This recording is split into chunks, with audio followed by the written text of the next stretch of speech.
Selamat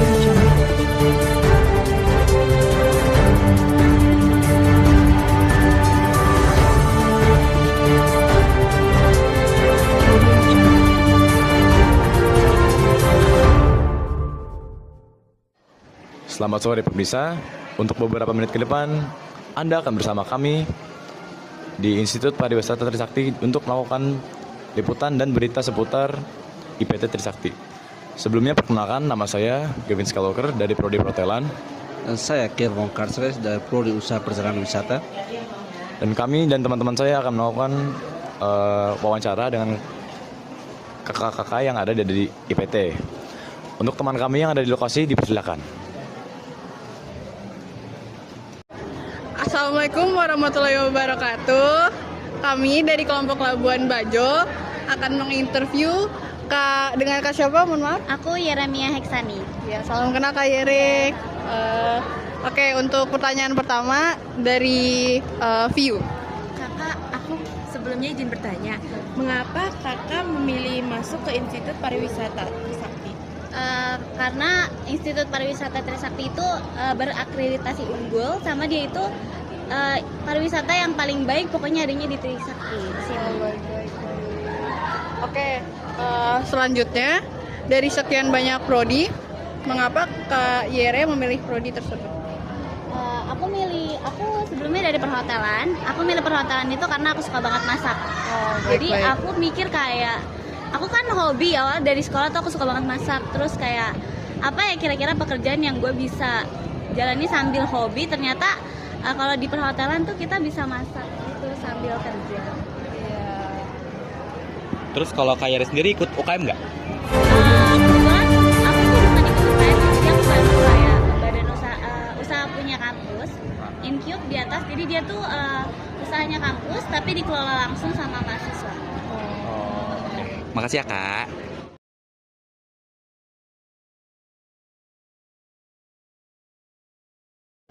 Oke, halo guys. Sekarang selamat siang. Saya Winda Hayu Andaya dari kelompok Labuan Bajo bersama teman-teman saya. Saya Yunita Cahaya Diva. Saya Nora Dinda. Dan sama cutting kita dari angkatan berapa kak? 2021. Namanya? Dini Yuliani. Dari jurusan? Dari jurusan perhotelan. Dari jurusan biasa dipanggil siapa? Kak Dini. Kak Dini. Oke, kita punya beberapa pertanyaan buat Kak Dini. Salah satunya, menurut kakak hal apa yang menjadi tantangan di kampus ini? Kalau tantangan sendiri sih menurutku nggak ada ya. Cuman kayak kadang kan kalau dari SMA itu kalian harus kayak adaptasi lagi. Karena ini kan hospitality. Ada dari perhotelan, ada UPW, terus ada banyak lagi kan. Terus paling kayak adaptasinya itu dari pembelajarannya. Terus apalagi kalau hotel tuh ada praktek. Terus gimana caranya kalian tuh menyesuaikan waktu sama UKM yang kalian ikutin di sini. Jadi emang kalau tantangan sih nggak ada tantangan sama sekali. Cuman paling lebih disiplin, terus juga kayak gimana kalian manage waktu aja sih, nggak ada tantangan yang gimana-gimana. Oh baik, berarti lebih ke arah apa ya, adaptasi lagi gitu ya Kak? Betul. Oke, selanjutnya ada pertanyaan dari teman saya selanjutnya, silakan.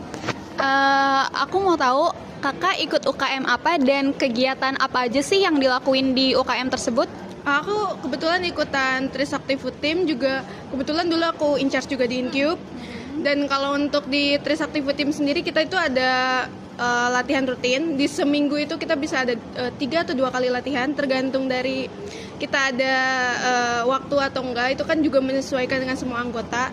Terus juga kita sering ikut lomba-lomba, dan kebetulan waktu itu di tahun 2022 kita ada lomba di Discovery Hotel Ancol. Kebetulan aku juga ikut sebagai peserta, dan alhamdulillah dapat juara 1 juga. Terus kalau untuk kegiatan rutin di setiap tahun kita ada Sale Interfood. Kalau kalian tahu yang suka DJ ya, yang DJ Expo itu juga kita sering ikut rutin. Kalau untuk Incube sendiri itu di bawah naungan, kalau di angkatanku dulu itu Pak Krisna. Kita di sana Incube itu sebagai wadah mahasiswa untuk yang mau belajar kopi. Terus dia juga jadi wadah kalian kayak kalau pengen kayak belajar latte art. Terus juga kita bikin kayak seminar. Terus masih banyak yang bisa dipelajarin sih kalau dari Incube ya. Seru banget kak UKM-nya. Kalian wajib ikut sih. Kalau untuk yang, sorry, satu pertanyaan lagi. Kalau di TFT itu yang in charge biasanya siapa sih? Kalau TFT sendiri itu untuk penanggung jawab itu ada Pak Alif. Kalau untuk sekarang aku kurang tahu ya, cuman waktu di angkatanku itu masih Pak Alif Maulana yang sekarang juga kayaknya masih ngajar. Kita di ini sama saya maksudnya dibimbing ya, dibimbingnya sama dia sih. Thank you jawabannya Kak. Lalu selanjutnya ada pertanyaan dari teman saya yaitu Dinda. Oke Kak, sebelumnya aku izin nanya ya Kak. Jadi di sini menurut Kakak tuh apa sih yang bikin Kakak betah atau nyaman di kampus ini? Pertama itu jelas dari lingkungannya, terus teman-teman, terus juga dosen-dosennya juga baik, terus lingkungannya juga bersih, terus juga di kampus tuh kalau buat kayak urusin nilai, terus ketemu dosen, itu mungkin nggak susah juga, terus buat dapet kayak IPK yang kalian mau tuh nggak sesusah itu, asalkan kalian kayak giat belajar, jadi nyaman banget. Jadi makasih ya Kak atas jawaban-jawaban yang udah dikasih. Mungkin ada pertanyaan lagi? Udah cukup? Thank you ya Kak. Makasih atas waktunya.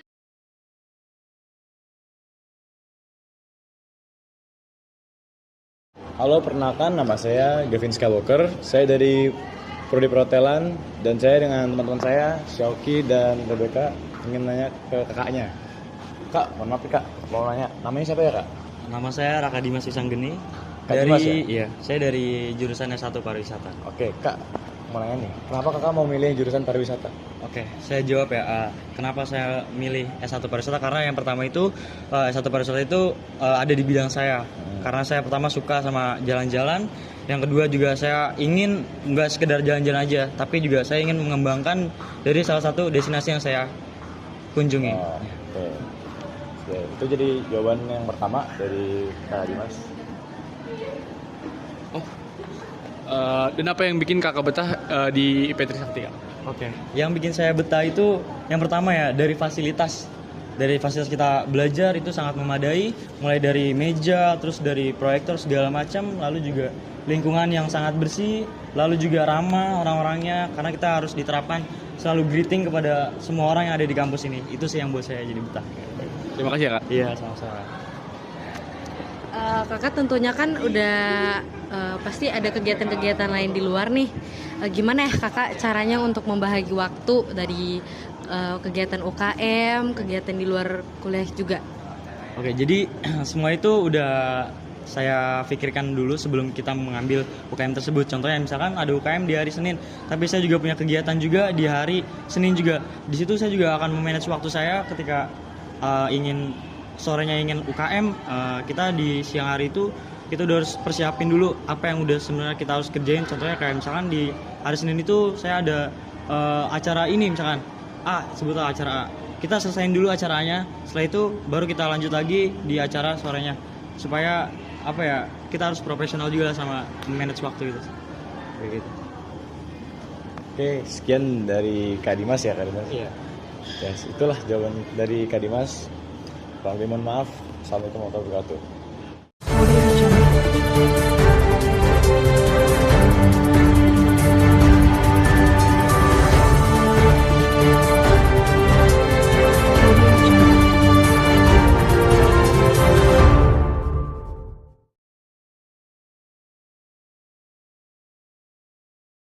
Pemirsa, sekian liputan wawancara kami kepada Kating dari kelompok Labuan Bajo. Kurang lebihnya mohon maaf. Wassalamualaikum warahmatullahi wabarakatuh.